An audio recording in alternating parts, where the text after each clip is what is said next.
안녕하십니까. 이병기 선교사입니다. 조선사 출신 선교사가 전하는 예수님 이야기 10월 첫 번째 주일 말씀입니다. 오늘 말씀 나눌 내용의 제목은 선한 사마리아인처럼 할 수 있나요? 이렇게 정했고요. 성경 말씀으로는 누가복음 10장 36절에서 37절. 내 생각에는 이 세 사람 중에 누가 강도 맞는 자의 이웃이 되겠느냐. 이르되 자비를 베푼 자니이다. 예수께서 이르시되 가서 너도 이와 같이 하라 하시니라. 오늘 이야기는 이렇게 시작합니다. 누가복음 10장 25절. 어떤 율법 교사가 일어나 예수를 시험하여 이르되 선생님 내가 무엇을 하여야 영생을 얻으리이까. 여기서 먼저 질문을 이해하는 것이 매우 중요합니다. 율법 교사는 지금 예수님을 테스트하는 중입니다. 어려운 질문을 해서 예수님을 당황하게 만들 심산인 겁니다. 그러니까 궁금해서 질문하는 것이 아니고 예수님을 테스트하는 목적으로 영생 얻는 방법을 질문하고 있습니다. 율법 교사의 순수하지 못한 질문에 예수님은 오히려 율법에 기록된 영생 얻는 방법, 즉 율법 교사가 알고 있는 영생 얻는 방법을 율법 교사에게 되묻습니다. 너는 율법에 무엇이라고 기록되어 있다고 생각하느냐? 율법 교사의 답변입니다. 대답하여 이르되 내 마음을 다하며 목숨을 다하며 힘을 다하며 뜻을 다하여 주 너의 하나님을 사랑하고 또한 내 이웃을 내 자신같이 사랑하라 하였나이다. 율법 교사는 율법 교사답게 정확하게 율법에 기록된 답변을 합니다. 하나님 사랑과 이웃 사랑하면 영생 얻습니다. 그저 예수님은 율법 교사에게 맞다. 그래 그대로 하면 영생 얻는다. 이렇게 말씀하셨고요. 그래서 이번에는 그 율법 교사가 또 그 사람이 자기를 옳게 보이려고 예수께 여짜오되 그러면 내 이웃이 누구니까? 율법 교사는 정말로 예수님께 배우려고 질문하는 것이 아니고 자기는 이미 영생 얻었다는 것을 나타내고 싶어서 질문하는 것입니다. 예수님, 당신은 우리 이웃을 누구로 생각합니까? 이렇게 질문하죠. 당시 유대인들의 이웃이라는 개념을 가족과 자기 민족, 즉 이스라엘 민족까지만 생각했습니다. 그들 속에 같이 살고 있는 이방인, 또 외국 사람은 이웃이 아니라고 생각했습니다. 뿐만 아니라 특별히 자기들과 같은 혈족인 사마리아인들마저도 이웃이라고 생각하지 않았다는 것입니다. 여기서 사마리아인에 대해서 간단하게 소개하겠습니다. 지금으로부터 3000년경 이스라엘 민족은 북이스라엘과 남유다로 나누어집니다. 그러다가 북이스라엘이 먼저 아수르 제국에 의해서 멸망당합니다. 그때 아수르 제국이 북이스라엘에 살고 있던 사람들을 일부는 포로로 자기 나라로 데려가고 자기 나라 백성 중에서 일부를 데리고 와서 북이스라엘 땅에 살게 해서 남아있는 이스라엘 백성과의 혼혈 정책을 시행합니다. 물론 얼마 후에 남유다도 바벨론 제국에 의해서 멸망당하지만 남유다는 혼혈 정책을 당하지 않고 포로로 그쪽 나라에 잡혀갔었다가 70년 후에 해방되어 혈통을 유지해서 돌아옵니다. 그리고 남유다는 그때부터 자기들만 순수한 이스라엘 민족이고 북이스라엘에 혼혈된 동족들은 멸시하고 무시하기 시작합니다. 배척합니다. 심지어 유대인이라 불리는 남유다 사람들은 사마리아 땅을 지나가지도 않았습니다. 혹시 지나가야 되는 경우가 생기면 멀리 돌아서 다녔습니다. 근데 예수님은 유대인들과는 다르게 사마리아 땅을 지나가기도 하셨고 또 그들에게 복음을 전하기도 하셨습니다. 어쩌면 오늘 예수님을 테스트하고 있는 율법 교사는 당신은 유대인이면서 왜 사마리아 사람들을 우리처럼 배척하지 않느냐 이렇게 비난하고 있는지도 모르겠습니다. 그 사람이 자기를 옳게 보이려고 예수께 여짜오되 그러면 내 이웃이 누구니까? 율법 교사의 질문을 저는 이렇게 해석해 봤습니다. 예수님, 저는 사마리아 사람들이 혼혈이라 깨끗하지 않다고 생각하는데 당신은 왜 그런 사람들을 이웃 사람처럼 대우하고 있습니까? 이런 질문입니다. 예수님은 율법 교사의 질문에 하나의 이야기를 들려주시는데요. 지금부터가 소위 선한 사마리아인 비유라는 이야기입니다. 어떤 사람이 예루살렘에서 여리고로 내려가다가 강도 만나 두들겨 맞고 다 빼앗기고 쓰러져 죽게 되었습니다. 마침 한 제사장이 그 길로 내려가다가 그를 보고 피하여 지나고 또 이와 같이 한 레위인도 그곳에 이르러 그를 보고 피하여 지나가되. 자, 요즘식으로 말하면은 목사와 장로 같은 사람들이 그냥 모른 척 지나갔는데 베트남 노동자 크리스천 평신도가 강도 만나 죽어가는 사람을 구해낸다는 이야기입니다. 어떤 사마리아 사람은 여행하는 중 거기 이르러 그를 보고 불쌍히 여겨 가까이 가서 기름과 포도주를 그 상처에 붓고 싸매고 자기 짐승에 태워 주막으로 데리고 가서 돌보아 주니라.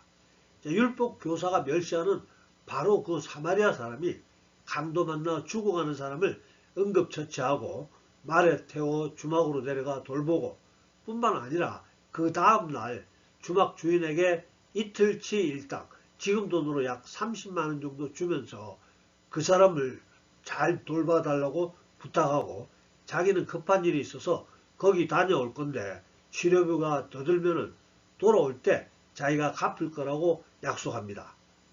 자, 그러면서 예수님이 그 교만한 율법 교사에게 질문합니다. 오늘 본문 말씀인데요. 내 생각에는 이 세 사람 중에 누가 강도 맞는 자의 이웃이 되겠느냐? 이르되 자비를 베푼 자니이다. 예수께서 이르시되 가서 너도 이와 같이 하라 하시니라. 자, 그러니까 지금까지 율법 교사가 생각했던 이웃은 가족, 친지, 같은 민족이었습니다. 우리나라 사람들이 생각하는 이웃도 마찬가지겠죠. 가족, 친지, 그리고 우리나라 사람.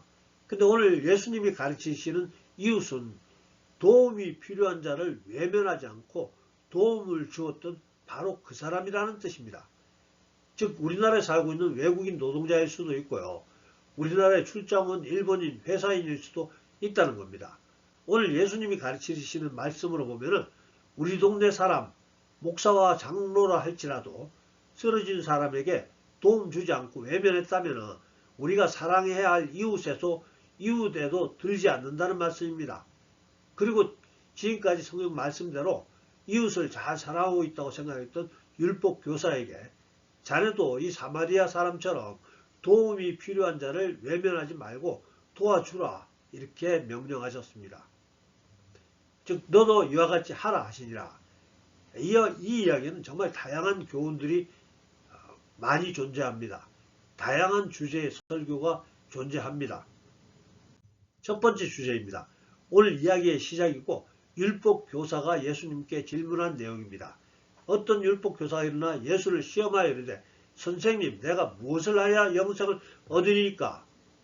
율법 교사의 테스트하는 질문에 율법에 나와 있는 그대로 하나님 사랑, 이웃 사랑을 잘하면 영생을 얻는다는 모범 답안을 그냥 인정해 주셨습니다.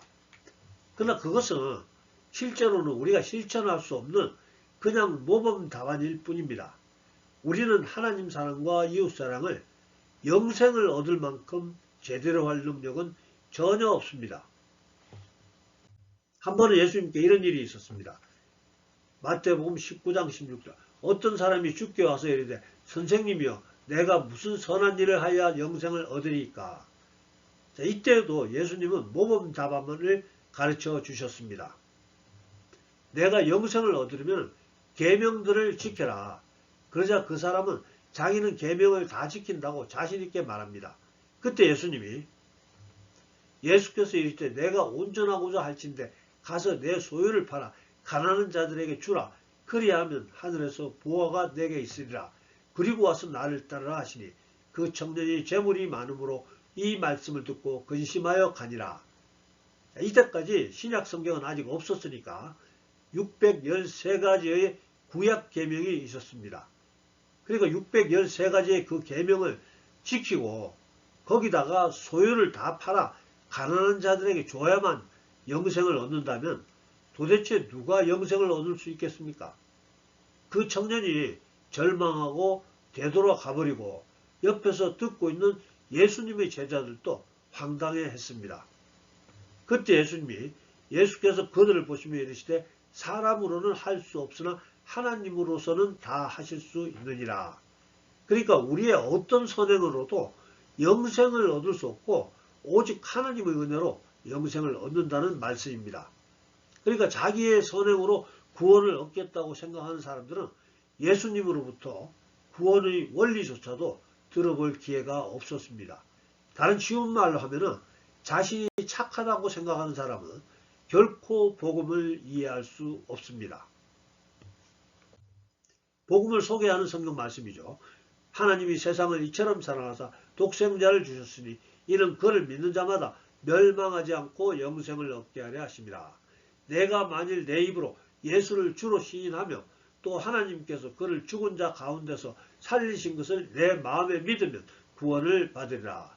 이렇게 구원은 오직 믿음으로 얻는 것입니다. 두 번째 주제입니다. 누가복음 10장 29절 그 사람이 자기를 옳게 보이려고 예수께 여쭤 그러면 내 이웃이 누구니까? 자, 우리가 사랑해야 할 이웃은 누구일까요? 우리가 꼭 알아야 할 중요한 질문입니다.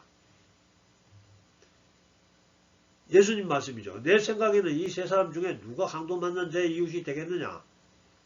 이르되 자비를 베푼 자니이다. 예수께서 이르시되 가서 너도 이와 같이 하라 하시니라.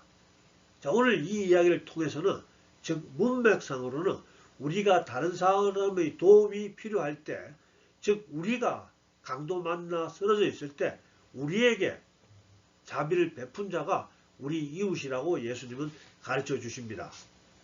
자, 우리나라가 겪었던 6.25 전쟁을 가지고 이웃에 대한 정의 한번 생각해 보겠습니다. 즉 우리나라가 강도 만나 다 죽어가고 있을 때 우리를 도와서 강도 같은 북한군과 중공군을 막아주었던 미국을 비롯한 유엔 참전국들 또 우방국들이 우리의 이웃이 되겠습니다. 오늘 예수님 이 이야기로는 6.25 때 우리를 쳐들어왔던 북한과 중국은 강도와 같습니다. 그들 때문에 우리나라가 거의 멸망당할 뻔했었습니다. 죽을 뻔했습니다. 미국의 참전으로 우리가 살아났습니다. 유엔군의 도움으로 우리가 살아났습니다. 그때 우리가 다시 살아날 수 있도록 도와주었던 미국이 유엔군이 우리의 이웃입니다.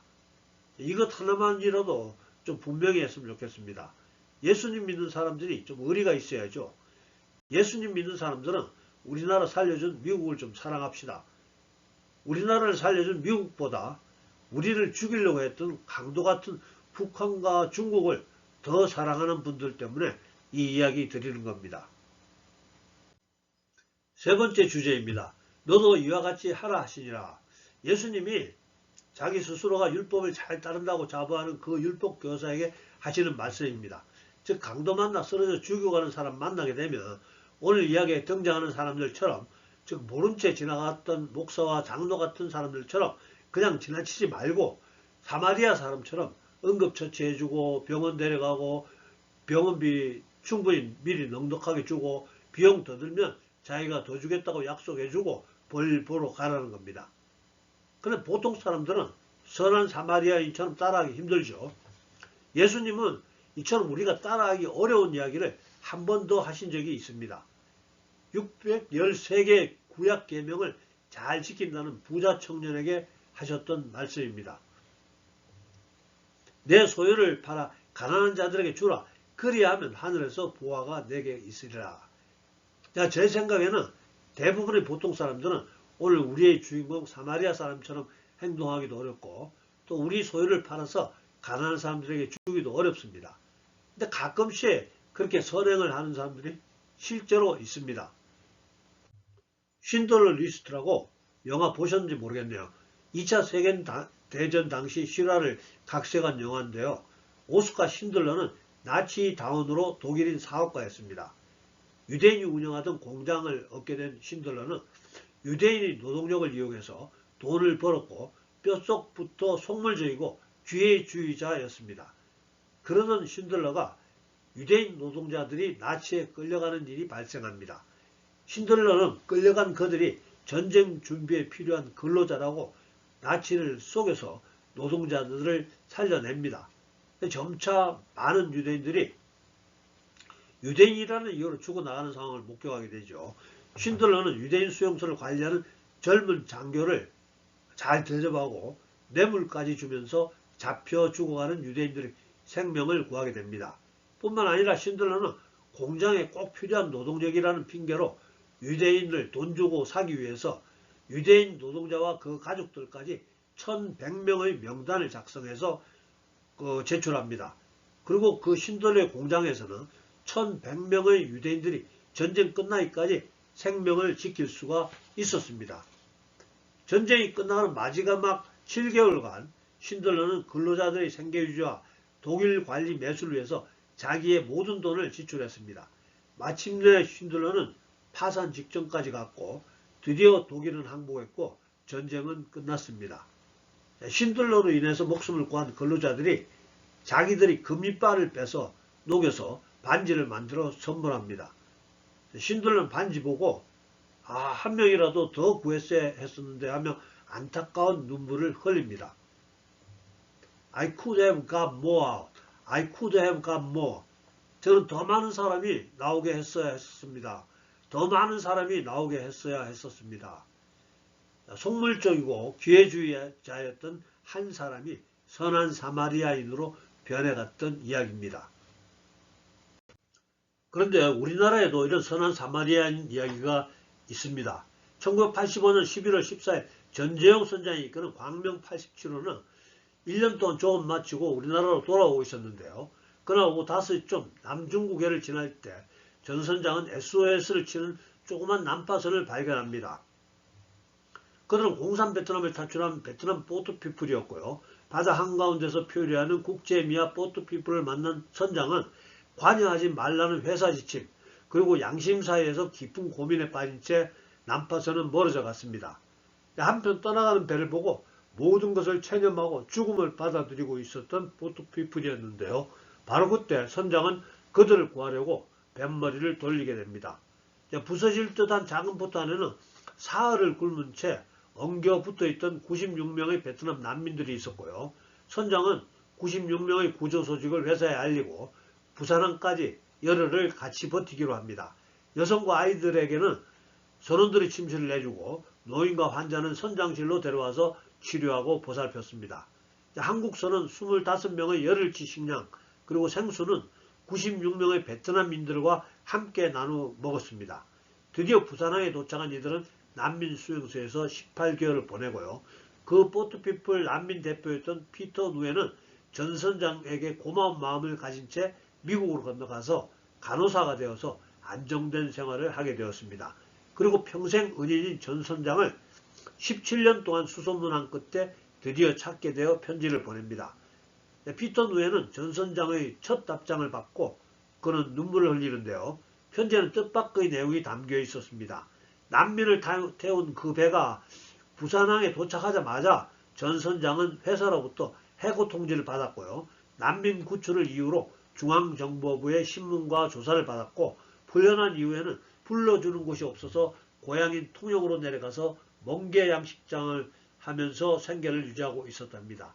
또한 편지 마지막 부분에 이렇게 적혀 있었다네요. 지금까지 저는 96명의 생명을 살린 저의 선택을 한 번도 후회한 적이 없었습니다. 2004년 로스앤젤레스 공항에서 드디어 두 사람 만났고요. 그때 피터 누엔과 많은 베트남 사람들이 전 선장을 기다렸습니다. 19년 만에 극적인 만남이었고요. 그런데 그때 베트남 난민들은 25척의 배들로부터 외면당한 뒤에 26번째 광명 87호 전 선장에 의해서 구조되었다는 겁니다. 자, 말씀 정리합니다. 오늘 예수님이 소개하신 선한 사마리아인에 대해서 말씀 나누었습니다. 우리의 구원은 믿음으로 얻게 됩니다. 우리가 선한 사마리아인이 되어야 된다거나 또 우리의 재산을 다 팔아 가난한 자들에게 줘야 영생을 얻는 것은 결코 아닙니다. 내가 만일 내 입으로 예수를 주로 시인하며 또 하나님께서 그를 죽은 자 가운데서 살리신 것을 내 마음에 믿으면 구원을 받으리라. 자, 두 번째로 우리가 사랑해야 할 이웃은 오늘 이야기를 통해서 즉 문맥상으로는 우리가 다른 사람의 도움이 필요할 때 우리에게 자비를 베푼 자가 이웃이라고 예수님은 가르쳐 주셨습니다.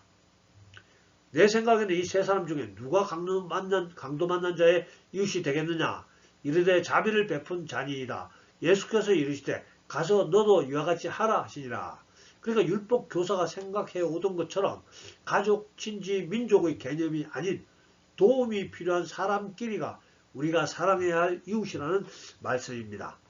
자, 우리에게 도움을 준 사람이나 우리에게 도움을 준 나라 잊지 말고 사랑할 수 있도록 노력합시다.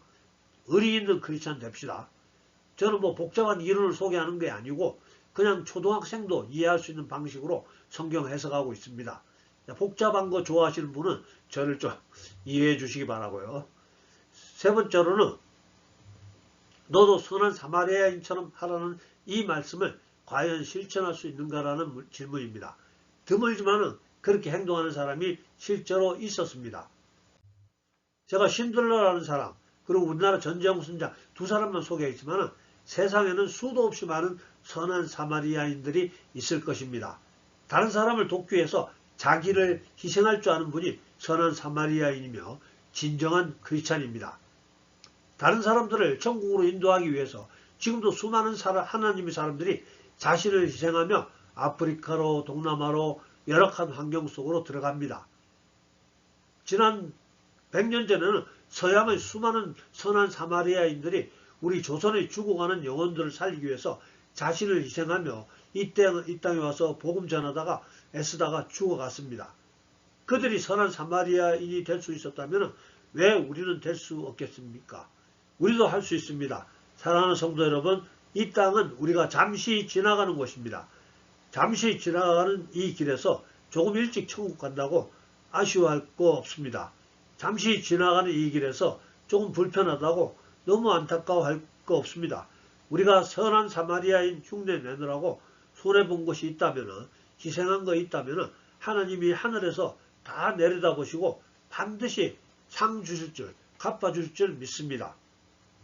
히브리서 11장 6절 믿음이 없이는 하나님을 기쁘시게 하지 못하나니 하나님께 나아가는 자는 반드시 그가 계신 것과 또한 그가 자기를 찾는 자들에게 상 주시는 이심을 믿어야 할지니라. 상 주시는 하나님 바라보고 기쁜 마음으로 선한 사마리아인의 길을 선택할 수 있는 우리 모두 될 수 있기를 예수님 이름으로 축복합니다.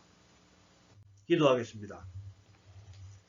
사랑과 은혜 풍성하신 아버지 하나님, 오늘도 주의 자녀들 택하시고 부르시고 함께 말씀 듣게 하심을 감사합니다. 아버지 하나님, 오늘 예수님이 들려주신 선한 사마리아인 이야기 가지고 말씀 나누었습니다.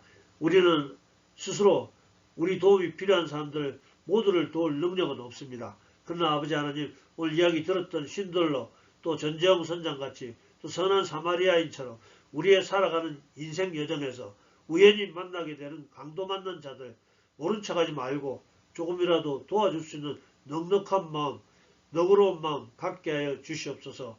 오늘도 기도합니다. 성령으로 기름 부어 주시옵소서. 너그러운 사람, 넉넉한 사람으로 변화되게 해 주시옵소서. 강도 맞는 자 도울 수 있는 착한 사람 되게 하여 주시옵소서. 지금은 우리 구주 예수님의 은혜와 아버지 하나님의 극진하신 사랑과 성령님의 감동, 감화, 교통하심이 오늘 예배에 참석한 우리 모두에게 또 우리들의 가정과 일터와 섬기는 교회에 지금부터 영원토록 함께하여 주셨기를 간절히 축원하옵나이다. 아멘. 예, 감사합니다. 할렐루야. 다음 주에 뵙겠습니다.